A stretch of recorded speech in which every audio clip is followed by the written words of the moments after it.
Welcome to wizard.com. I'm maths teacher Aditi. We have this question here. Brooke bought 23 books and 33 toys from the market.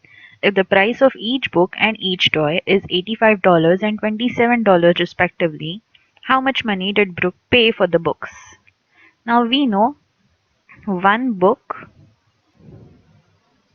one book costs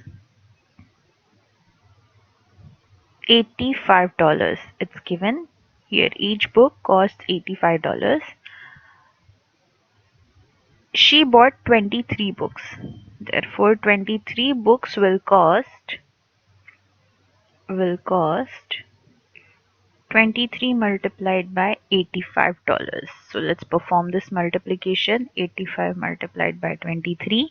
5 threes are 15. 8 threes are 24 plus 1 is 25.